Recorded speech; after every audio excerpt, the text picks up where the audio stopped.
In an old factory, a group of tired and angry workers finally decide they've had enough. They work hard every day, but they get no respect and no rights. So one day they come together and start a movement. Their plan is simple. They want to talk to the boss and demand fair treatment. But before they can reach him, their path is blocked. A full battalion of security guards stands in front of them, holding shields and batons. For a few moments, both sides just stand there, silent and tense. Then suddenly, one worker loses control and throws a rock. That single action turns everything violent. A brutal fight breaks out between the workers and the guards. The chaos only stops when the boss speaks through a megaphone. He calls out two workers and asks them to come talk to him. But there's a problem. The leader of the movement, Sancaka, is not chosen. The boss then orders everyone else to go back home. With no other choice, the workers slowly leave. That night, Sancaka returns home. His wife is waiting, along with their young son, Sancaka. The boy doesn't understand why his father keeps getting into dangerous fights. Sancaka calmly tells him that fighting injustice is everyone's responsibility. Before going to sleep, Sancaka's mother asks him to close the windows because it's raining. Even though the boy is scared of thunder and lightning, he gathers his courage and does it. 3 days pass. The two workers who went to meet the boss never come back. No news, no message. Worried and angry, Sancaka gathers the workers once again. They march together, hoping to learn the truth. But just like before, armed guards block their way. Another violent clash begins. This time, the danger doesn't come from the guards alone. In the middle of the chaos, one of Sancaka's own colleagues betrays him. He stabs Sancaka from behind, ending the life of the man who started it all. And just like that, the movement loses its leader. Not to the enemy, but to betrayal from within. Hidden nearby, Sancaka's young son, Sancaka, sees everything. Shocked and terrified, the boy runs toward his father's body, but it's already too late. Heavy rain starts pouring down as Sancaka cries over his father. Filled with anger and pain, Sancaka grabs a guard's shield and tries to fight back. He's just a child, but his rage is too strong. Suddenly, something strange happens. Electricity shoots out from his hands. The blast hits everyone around him and throws Sancaka backward. The power is huge, and even he doesn't understand what he has done. After this tragic day, 1 year passes. Sancaka and his mother struggle to survive on their own. Life is hard, and money is always short. One day, his mother gets a job offer in another city. She tells Sancaka she'll be gone for just 1 day. But 1 day turns into a week. She never comes back. Alone and confused, Sancaka is forced to take care of himself. Hunger becomes his daily enemy. And every time it rains, his greatest fear returns. Lightning. Nights are long, cold, and scary. After waiting for many days, Sancaka starts to believe his mother has abandoned him. With no hope left, he leaves his home and goes to the streets, trying to survive on his own. One morning, his life takes another dark turn. A gang of street kids spots him and starts chasing him. They corner him in a narrow alley. Sancaka tries to fight back, but he's outnumbered. All 5 kids attack him at once. They beat him badly, cut his ear, and are about to hit him with wooden sticks. Just when things seem hopeless, help arrives. Another boy appears. His name is Awang. Calm and fearless, Awang steps in and fights the gang. Using fast and powerful martial arts moves, he knocks all 5 attackers down in seconds. After saving Sancaka, Awang takes him to his hideout inside an old train station. He feeds him, gives him a place to rest, and sees something special in the boy. Instead of leaving him, Awang makes a decision. He decides to teach Sancaka how to fight, so he can protect himself in this cruel world. Training begins, and Sancaka surprises Awang. The boy learns fast. His moves are sharp, and his focus is strong. It's clear that fighting comes naturally to him, but one day during a break it starts raining again. The moment Sancaka hears the rain, he panics and runs inside one of the train wagons to hide. Awang follows him and asks why he's so scared of the rain. Sancaka quietly says that it feels like the lightning is drawn to him, like it's looking for him. Later, Awang offers him a way out. He tells Sancaka to come with him on a train going southeast, where they can start a better life. Sancaka agrees. That night, the two of them run after a train that's already moving fast. Awang jumps and manages to grab a wagon. He reaches out his hand to pull Sancaka up. Sancaka runs as hard as he can, but he can't reach it in time. The train pulls away. Left behind, Sancaka watches Awang disappear into the night. As a final lesson, Awang shouts back to him, "Use what you've learned to survive, and don't trust anyone." Sancaka takes those words to heart. The next day, he goes to the port looking for work so he can earn food and survive. While standing in line, a street kid pushes him aside and takes his spot. This time, Sancaka doesn't stay quiet. He fights back with a clean spinning kick, but the trouble isn't over. The boy calls his gang, and they all start chasing Sancaka through the streets. Sancaka runs for his life. Just when it looks like he'll be caught, a car stops beside him. A kind couple inside tells him to get in. They drive him away from danger and promise to take care of him. For a moment, it feels like his life is finally changing. But then Sancaka remembers Awang's last words, "Don't trust anyone." Suddenly, the boy opens the door, jumps out of the moving car, and runs back into the streets. Once again, he chooses to survive on his own. Several years pass. Sancaka is now an adult. He works as an electronics and security technician for a newspaper company. His city is full of crime, broken buildings, and violence. But Sancaka keeps his distance. He doesn't step in. He doesn't fight back. He lives alone and stays quiet, choosing isolation over trouble. At the same time, others are trying to change the city. A new politician named Durga Utama is elected. He wants to fight crime and clean up the streets. One night, he attends a dinner for lawmakers. There, he meets Pengkor, the man who secretly controls most of the city's crime. People say Pengkor's past is just as dark as Sangaji's. His father was murdered unfairly, and criminals burned down his home. Pengkor survived, but his face was badly burned. His uncle then sent him to an orphanage so he would never inherit his family's wealth. Life in the orphanage was cruel. Pengkor and the other children were beaten and treated badly, but Pengkor was smart. He slowly united the orphans and started a rebellion. Together, they killed the people running the orphanage. From that moment on, Pengkor rose in the criminal world. He built an empire, using orphans across the country as his loyal followers. Now powerful and feared, Pengkor shows up at the legislators' dinner to meet the new politician. But Durga looks him in the eye and rejects him. He says he knows who Pengkor really is. Unfortunately, this turns out to be a very bad idea. Later that night, while returning home with his family, Durga notices someone watching him in a corridor. Instead of walking away, he decides to investigate. Suddenly, a mysterious man appears. He uses fire magic and puts Durga to sleep. Minutes later, Durga wakes up in an abandoned building. He is gagged and tied to a chair. In front of him, his wife and children are tied to a rope. Then Pengkor appears. He tells Durga that because of his disrespectful behavior, he will make an example out of him. Durga begs him to spare his family, but instead of listening, the crime boss sets the rope on fire. The rope burns and breaks. Durga's family falls from the building. In total despair, Durga jumps after them, trying to save them. He also falls, dying along with his loved ones. Far away, Sancaka wakes up in his bed after hearing noises from next door.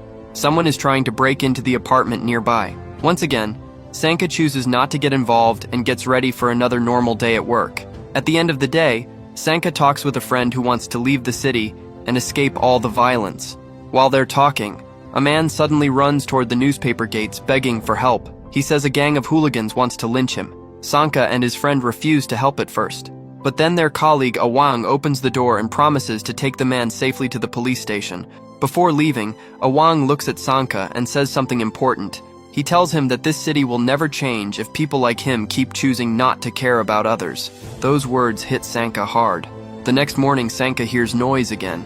The vandals are back, trying to break into the same apartment. This time, they get inside. They find a young woman named Woolen and her little brother, Teddy. The criminals threaten to kill them both. This time, Sancaka can't ignore it anymore. He steps in and attacks the men with punches and kicks. The criminals pull out knives and rush at him, but Sancaka uses his martial arts training to block their attacks. He takes down one attacker and then faces the second one. As they struggle, the first criminal gets up and tries to hit Sancaka from behind, but something unexpected happens. Woolen grabs the attacker by his shirt and slams him onto a table. Sancaka uses the moment to knock both men down and orders them to leave. Woolen and Teddy are amazed by his skills, but Sancaka leaves quickly, so he doesn't draw attention. Later that night, Sancaka is back at work as a security guard. While checking the area with a flashlight, the same two criminals return, looking for revenge. This time, they bring more men with them. Sancaka fights hard and takes down many of them, but more keep coming. Outnumbered, he is forced to run. He leads them into the newspaper building and uses the tight spaces to his advantage. Still, the gang won't stop. The fight moves up to the rooftops. Punches and kicks are exchanged as Sancaka faces the entire group.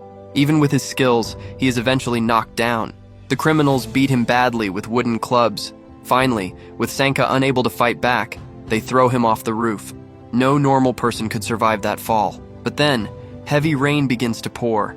Lightning strikes again and again. Sancaka suddenly wakes up and starts absorbing the electricity into his body. The power is too much, and he loses consciousness. The next morning, Sancaka wakes up in his apartment. Soon after, someone knocks on his door. It's Woolen. Out of nowhere, she asks him to look after Teddy for a while.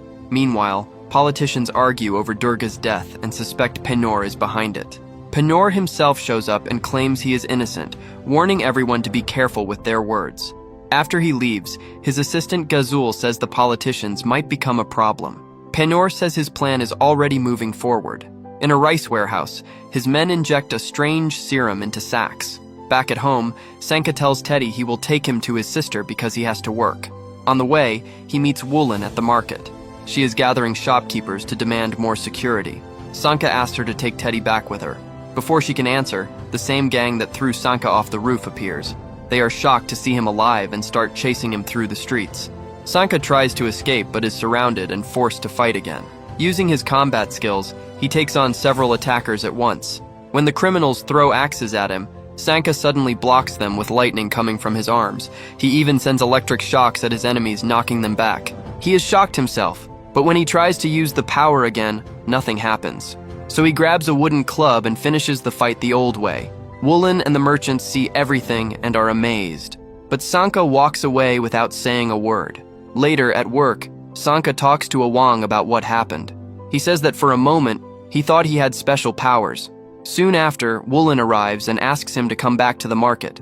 The people believe he is a hero who can protect the city. Sancaka refuses. He says he doesn't have powers. But people notice something strange. He is healed from his injuries. Still, he refuses to help. Woolen and the others leave, disappointed.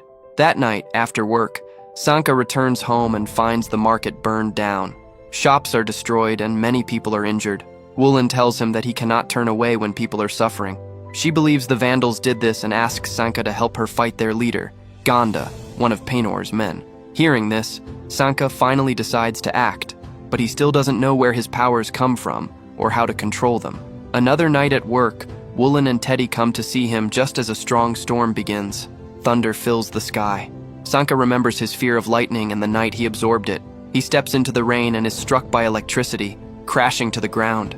Awang rushes to help, but the moment he touches Sancaka, lightning throws him back. That's when Sancaka understands the truth.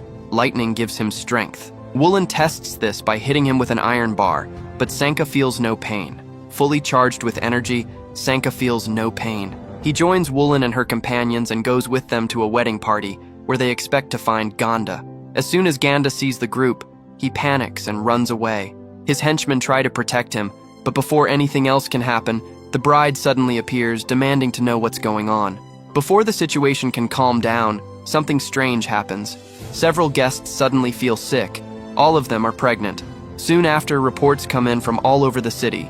Many pregnant women are getting sick at the exact same time. The media quickly discovers the reason. The rice has been contaminated by Pengkor's men. Experts explain that a serum was injected into the rice. This serum affects unborn babies, making them unable to tell right from wrong. The plan is to create a future generation with no morals, people who will grow up to become Pengkor's loyal followers. This news shocks the city. Anger spreads everywhere. Chaos breaks out in the streets. Vandals take advantage of the situation, burning shops and breaking into homes. That same night, Sancaka appears wearing a mask. He steps in to stop the troublemakers. He fights them easily, knocking them down one by one. But during the fight, one thug attacks him with a knife that has a small container on it. The man collects some of Sancaka's blood and escapes. After the fight, Sancaka returns to his workplace where Woolen helps treat his wounds. Another storm begins outside. Sancaka uses the rain and lightning to recharge his power. But when he sees what happens to Awang, he realizes something dangerous. When he's fully charged, he could hurt his friends by accident, so Sancaka makes a choice. With the help of Woolen, Awang, and Teddy, he gathers materials from the newspaper building and builds a protective suit. He even adds metal antennas to his mask so he can absorb lightning more safely. Now fully prepared, the masked vigilante goes back into the streets to fight crime. His actions quickly make the news. Soon, the House of Peace takes notice, a secret group made up of politicians and journalists. One of them, Erwin, suggests they investigate the immoral serum and also find out who the masked hero really is. After another long night of fighting, Sancaka wakes up on a sofa and sees Woolen making breakfast. Little by little, she seems to be growing closer to him. After finishing the food, she steps outside, but suddenly, a group of troublemakers approaches her. Sancaka rushes to protect her, but the men say they didn't come to fight. They claim they were not the ones who burned down the market. Instead, they say it was Al-Sulan, a famous violinist. They say they saw him at the market on the same night of the fire. Hearing this, Sancaka goes to the theater where the violinist is performing that evening. After the show, the musician leaves through the back door, and that's when the masked hero confronts him. Sancaka demands to know why he burned down the market. In response, the violinist pulls out a hidden blade from inside his violin case and attacks. Thanks to his superhuman strength, Sancaka isn't hurt. A fierce fight breaks out. Using his skill, Sancaka slowly gains the upper hand. During the struggle, he notices a strange mark on the man's chest. Realizing he can't win, the violinist runs away down the street, but he doesn't see a car coming. In seconds, he is hit and killed. The next day, Pengkor learns about the violinist's death. The man was part of the League, a group made up of Pengkor's most loyal orphans. Furious, Pengkor plans revenge, not just against the masked hero, but against everyone in the House of Peace. To do this, he summons the remaining 9 members of the League: the dancer, the hypnotist, the nurse, the blacksmith, the painter, the student, the chef, the model, and the sculptor. One by one, they begin hunting down and killing the politicians and journalists linked to the secret group. One of them, the dancer, who wears a mask on the back of his head, attacks Erwin while he is in his car. Despite the efforts of Erwin's guards, they are all killed. Trapped inside his vehicle, the politician locks himself in, hoping to survive. The dancer slowly moves toward him, but suddenly Sancaka appears, fully suited up and ready. He challenges the dancer to a direct fight. The hero's fighting skill surprises his enemy so much that during the fight, the dancer's mask is torn off. In the end, Sancaka throws him away. Realizing the hero is far stronger than expected, the orphan escapes. After the fight, Sancaka checks the fallen mask and notices a symbol on it. It's the same mark the violinist had tattooed on his chest. It represents Pengkor's League. Erwin thanks the masked hero, who quickly leaves the scene. Inspired by what he saw, Erwin pushes for a vote to produce antidotes against the immorality serum. The vote passes, and the antidote begins to be produced and sent to the people. But there's a problem. The company making the antidote is actually owned by Pengkor. Instead of a cure, they plan to use a substance that will make the serum even stronger. Luckily, Erwin had asked a private lab to test the antidote just in case. When the truth is revealed, he quickly sends his assistant to warn the vaccination centers and also asks him to find out who the masked hero really is. Soon, Sancaka's real identity is discovered. Erwin calls Sancaka at his workplace and warns him about Pengkor's plan. Sancaka decides to stop him, but Pengkor moves first. He shows up at the newspaper building with his League of Orphans, all dressed for battle. Sancaka challenges them. He first fights the model and the chef at the same time. Even without his powers fully charged, he manages to knock the model into a hole. But then the sculptor appears with his hammer and tools, joined by the painter, who uses his fists like weapons. These two are much harder to fight. Things get worse when the student joins in, using her backpack as a weapon, along with the blacksmith, who attacks with 2 long swords. Trying to keep his distance, Sancaka is suddenly surrounded again, first by the dancer, and then by the nurse, armed with daggers. Outnumbered and exhausted, Sancaka can barely stay on his feet. Then he sees Woolen, Teddy, and Awang being taken to the roof by Pengkor and his men. Sancaka rushes after them. On the roof, he finds his friends held hostage, along with the hypnotherapist. Sancaka begs Pengkor to spare them, but without hesitation, the chef stabs Awang in the back, killing him. With his last breath, Awang tells Sancaka that his strength was always inside him, and that he must release it completely. Those words ignite something inside Sancaka. Using his own body, he draws electricity from the sky, becoming more powerful than ever. He calls all the orphans to face him at once. One by one, he defeats them with ease. When it's the hypnotherapist's turn, he uses his power to put Sancaka to sleep. In his dream, Sancaka sees himself as a child again, sitting with his parents. They promise they'll never leave him, but Sancaka realizes it's not real. He breaks free and wakes up just in time to block the blacksmith's attack. He grabs one of the swords and summons lightning. The blade shatters, and a wave of energy destroys both the blacksmith and the hypnotherapist. With almost all his allies defeated, Pengkor tries to stab Sancaka from behind, but Erwin appears and shoots Pengkor. As he dies, Pengkor orders the painter to flee and says his plan with the serum will still succeed. Sancaka says he will stop it. He jumps on his motorcycle and chases the car carrying the antidote. He manages to stop it, but the driver shoots him, knocking him off the bike. Just then, a mysterious heroine appears. Using her scarf, she flips the car on the highway. Sancaka gets back up and releases a massive bolt of lightning, destroying the antidote, both in the car and at the vaccination center. The city is saved, but 3 women had already been injected. Their babies will be born according to Pengkor's plan. Far away, inside a museum, Ganda stands with Gazul. Gazul reveals a hidden plan. Behind a wall lies the body of Ki Willawalk, an ancient warrior. They break through the wall and find the body without its head, but Gazul has the missing head. Using Sancaka's blood, taken earlier, they bring the warrior back to life. Ki Willawalk asks why he has been revived. Gazul says his old enemy has returned, the warrior of thunder.